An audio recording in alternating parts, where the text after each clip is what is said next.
Hi everybody, welcome to Simply Scuba and welcome to Ask Mark. I am Mark, I'm a former dive instructor and I'm here to answer your questions about scuba diving. If you have any particular scuba diving questions, let me know down in the comments below and I'll get to them in next week's show. If you use the hashtag AskMark, it just makes it a lot easier for me to find them, to be brutally honest. But yeah, if you've got any questions, let me know down in the comments below. This week I'm talking about frog kicking in currents, second stage features, atomic diving masks, Apeks Torches and the DiveMaster qualification. Okay, so let's jump into question number one. Kyle Knickerblocker asks, hashtag AskMark, is a frog kick better in a heavy current situation or would a flutter kick be better? Yeah, the frog kick is ridiculously overpowered compared to a lot of other fin kick styles. It's I kind of get why a lot of people don't feel like it might be the strongest feel kick, because it's a lot of power and then during the sort of recharge or reload, whatever you call it, it's kind of nothing, and then it's all a nothing. Whereas something like a flutter kick is just a constant. But actually, I think it is a really overpowered sort of fin kick style, and I think it is probably the most effective, depending on how your technique and everything. But yeah, I mean, when I was must have been a DiveMaster, because this was one of my first times leading students. I was with my instructor and some students, and I was taking it slow, just frog kick, and really taking it easy, and yeah, I had to keep turning around and waiting for them to catch up, because yeah, you are really powerful using a frog kick, but because of that reload, it feels like you're not kind of going as fast. You're not using certain muscles, so yeah, it can be very, very efficient. It can mean that you end up getting cold on colder dives, but yeah, I think it is probably the most effective, especially at fighting current, because all of that power is kind of pushed backwards, whereas in a flutter, some can be kicked upwards and downwards. That's why if you're swimming along the bottom, you'll often see a trail behind someone doing a flutter kick, but with a frog kick, you don't see any sand or silt being kicked up, because it's being angled in the right direction. And during the reload phase, it's minimal drag, so it's probably the most effective. I do get why you feel if you're fighting current that you do have to do a flutter kick, but yeah, I think the frog kick probably is the most effective, and that's why you see most divers using it, especially in sort of more advanced diving circles. Yeah, it tends to be the frog kick, just because it holds you in a really nice position, and there's minimal sort of up and downwards transitioning. So yeah, I think if you need to fight a current, just trust the good old sort of frog kick, depending on your fins as well, because some fins don't do frog kicks too well. But for a vented or a classic channel style fin, yeah, frog kick's usually the best way to go. Bloody Marvelous asks, hashtag AskMark, are Venturi and or cracking resistance controls necessary for certain types of diving, like DPV, high currents, deep diving? Asking because I'm debating to get either the MTX-R or the MTX-RC, and don't want to limit my ability to grow in the sport. So, okay, so Venturi is nice on an alternate. I don't tend to use it too much on my primary unless I'm swapping second stages often. If it's on side mount, yeah, it can be quite handy because it's going to interrupt free flows. But it's rare that if I'm diving on twins, because I only dive sort of breathe from the primary most of the time, it is rare that I'll use the Venturi switch on that one, unless it has to come out of my mouth.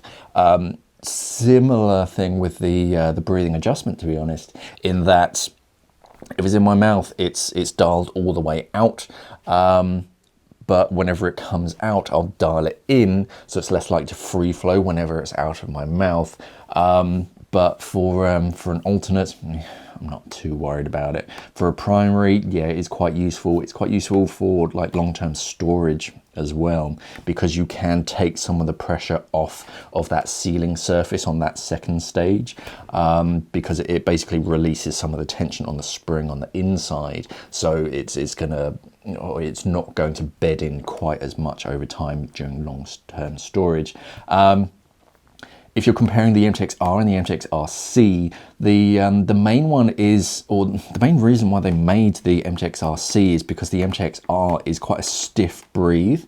MTX-R is designed from their military regulator, so it was designed to just be tough as nails and just work. So it didn't need the breathing adjustment, and actually there was a requirement in NEDU, the American Naval something dive, experimental dive unit, that it didn't have adjustable controls on it. So yeah, it's a good tough regulator, and it'll go cold water anywhere, even in yeah, sort of strong currents and whatnot. Shouldn't be an issue. However, because it was such a stiff breathe when it entered the recreational markets with the MTX-RC, sorry, the MTX-R, it was, some divers felt it was uncomfortable. It was hard to breathe from. So of course, Apeks made the MTX-RC with the adjustable breathing, and that, I think that's gone down a bit better. But of course, it lost its NEDU certification, or at least the MTX-R didn't get the NEDU certification. But in strong currents, yeah, it is quite useful to have that breathing adjustment to dial it in, especially if it's like an alternate air source somewhere. But with the MTX-R, because it's set up so stiff, I wouldn't worry too much about it. It is a nice feature to have. It's not really essential in the MTX-R, but yeah, it is a nice feature to have. And yeah, especially if you are diving in sort of strong currents, because that current can actually push in that that diaphragm in the front, and actually push the purge button in effectively. So then your alternate starts to free flow, and then you've got to sort it out. But with the MTX-R, I wouldn't worry too much about it. It would be nice to go for the MTX-RC, but no. If it was any other regulator, it would be a much easier question, and I'd just sort of point you towards the adjustable version. But with the MTX-R, the way that they set it up, it's kind of designed to resist those kind of problems. So it's not really an issue with the MTX-R. Any other second stage, yeah, I'd recommend just go for the adjustable one. Tricky question, but either or will be fine. I don't think you'd complain if you went for the MTX-R, but because it breathes a little bit stiffer, maybe it's worth considering the RC. It's one of those things you almost have to try it out. It's not that you can't breathe from the MTX-R or anything, it's just some people prefer a little bit lighter breathe, and that's why you have the adjustability. Matthew Woods says, hashtag Ask Mark. Hi Mark, hi. What are the differences between the Atomic Venom Frameless and the Atomic Frameless 2 masks? Which one is better? Thanks, Matt. So, I only have one. I have the Venom Frameless. The Frameless 2 is a little bit smaller. Comes in a few different sizes, which is quite nice. I think you get small, medium and large, which is quite rare for a mask. Normally you get like standard and medium or midi, but it's rare that you get a further smaller size. So that's quite nice if you've got a smaller face shape. The main differences is going to come in the skirt and the overall size. The Frameless 2 is a little bit smaller. With the Venom Frameless, this is a little bit like their subframe in that you do have a bit more overmolding around it. It feels a bit chunkier. The lens shape is a little bit different, but the main difference is in that sort of gummy bear seal just around the sealing surface. On the Frameless 2, I think it's just the same silicone all the way around. It's not uncomfortable silicone or anything. It's quite a high grade of silicone anyway. It's atomic. But with the Venom Frameless, it actually has a second, much softer silicone just around the sealing surface that actually touches your face. So technically, Venom Frameless is better. Only comes in 2 colors, and both of them are black. You either get black, which is this version, or you get black red that has a red section around it, whereas the Frameless 2 mask, you get black or transparent clear, colorless clear. So if you prefer a colorless clear mask, that's a sort of an easy one to go for. But if you're all right with sort of black skirted masks, yeah, both of them are really nice. They're both premium masks, but technically the Venom Frameless is better just because it's got that gummy bear seal. The next question comes from Angelo, and they say, Mark, thank you for keeping the #AskMark series going. You're welcome. Yeah, it's a little bit different, just me by myself. It's quite nice to have Sean to bounce off of, but hey, such is life. Do you think that the prices of the Apeks torches are within reason? Also, would appreciate it if you could speak to the similarities of the Lunar range with the old Exposure Marine torches, as well as the Simply Scuba Mark II. I suspect that Apeks Aqualung bought Exposure Marine, but I have no industry knowledge to support this. Yeah, they are lovely torches. I mean, that's the Simply Scuba Mark II. I have some Exposure Marine torches. They're, yeah, I love Exposure Marine torches. I don't think it's a secret. I just think they just don't really say anything. But yeah, Exposure Marine made the Mark II for us, and or Mark I. I can't remember what it's called. I thought it was the Mark I. The Lunar torches are made by Exposure Marine. I don't think that's a huge secret, but I love them to bits. Are they worth money? Yes. The main thing is that they're factory sealed. They're rechargeable through the body, so you never have to open them up to do anything. But also on the back, if you switch it on, it actually has, I don't know if you can see that, but it spells out how much battery you have left in words and numbers. So instead of just like a traffic light system, I know the smaller versions has a traffic light system that tells you roughly how much battery you have left. But in the larger torches, that screen is really useful because you can specifically see, oh, I've got 1 hour and 51 minutes left of burn time at this power rating. You push a button, it goes down to medium, and it goes up to 2 hours and whatever. So are they worth it? Yes. They're really well put together. Just because they don't have the Exposure Marine stamp on it, they have the Apeks stamp on it. Whatever. One thing that's quite nice that Apeks have done is that in the larger one, the Lunar ADV or Advanced, you get that solid Apeks specific Goodman style handle, which is pretty funky. In the Lunar, which is pretty much one of these, you get this style of fabric Goodman handle, and I love this. This comes with me on most dives, and it's just comfortable, it's adjustable, and instead of like a rigid handle, yeah, you get some flexibility, so yeah, it moves with your hand.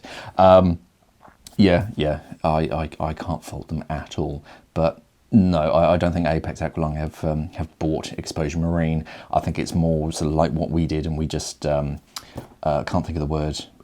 We asked them to make some torches for us, basically. And yeah, I don't see anything wrong with that. Just because it's got a different badge on it. They are wonderful torches.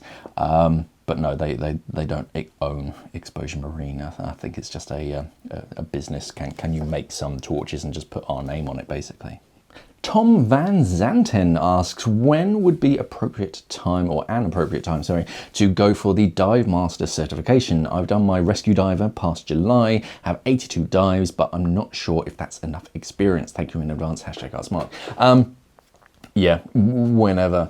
I don't really worry too much about actual dive count. I mean, 82 is more than enough to start your DiveMaster. I think you have to start it with at least 40 and then finish it with 60 or something. I can't remember, but yeah, I think 40 for DiveMaster. So you've got plenty. If those numbers are wrong, let us know down in the comments below. But it's been a while since I did my DiveMaster. But yeah, whenever really, it's not really, yeah, I don't really consider the number of dives, it's more the quality of dives, and more the quality of the bad dives, because those are the ones where you're really going to be learning things. When something goes wrong, you're learning the like cues and the lead up towards it.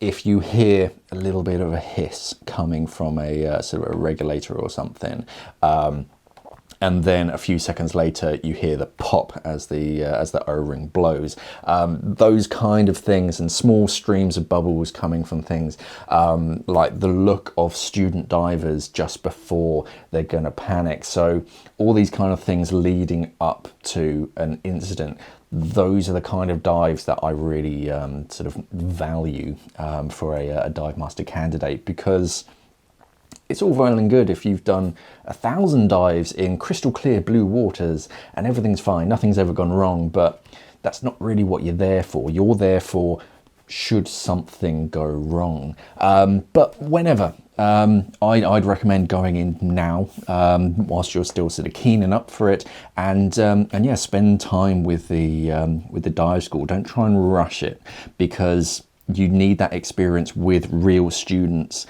and that's going to be incredibly valuable for your diving and becoming a professional diver. So yeah, really sort of do your best to sort of say, hey, can I almost like sit in on some courses and sort of help out and pay attention to what the instructor is doing, learn their like routines, because that's going to be quite useful for practicing skills and demonstrating skills. But yeah, with 82 dives and with that sort of want to sort of become a dive master, yeah, I just go for it. It's yeah, you really want to spend some time, as much time in and around students if you want to get into that sort of training sort of route. Then yeah, you want to be spending as much time as possible with students. Even if you're not a dive master, you're just like a dive master candidate, yeah, just opt to help out, even if it's just like in and around the dive center, filling up cylinders, washing down kit and whatnot. You're learning about the equipment and how dive centers work and all that kind of stuff, which is going to be really valuable for like getting a job down the road. Because if you have two different candidates, one who's just done his dive master course and whatnot, and that's it, whereas one who's really spent some time at a dive center, they know how a compressor works, they know about sort of the dive equipment, how to fix something that goes wrong, how to operate a rib, all those kind of things. So if you can spend some time, as much time as you can, in and around your dive center. But yeah, I'd do it now. To head over there, have a good chat with the instructor, make sure that you have a good rapport with them, and yeah, just try and spend as much time as possible with students. But yeah, really consider those bad dives and when things go wrong. And if you're sort of in and around that situation, just pay attention, see what the professional divers do, and you're going to pick up a lot of useful tips. And not even when things are wrong, it's like before things go wrong as well, because we're trained to spot those signs and symptoms and sort of intervene before it becomes an issue. So if you see someone like someone's starting to like slow down or struggle during a dive, and the instructor or the dive master sort of slows the entire group down to their pace, that's kind of that intervening step. Because if they just keep going at that pace, then that diver is just going to lag and get tired, and then it's going to become an issue. So yeah, just always pay attention to dive guides, instructors, dive masters, and sort of really pay attention. And yeah, you're going to pick up a lot from them. But yeah, I'd head to the dive center and sort of sign up now. Christopher Rantle asks, # ask Mark, please say hi to Sean. Yeah, I can. I'll do it now. I'll send him a text message. Completely zero context. Where is he, Sean?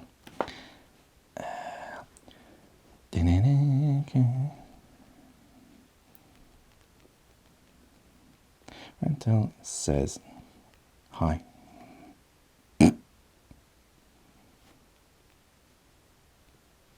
there you go. He'll probably text back. I have no idea.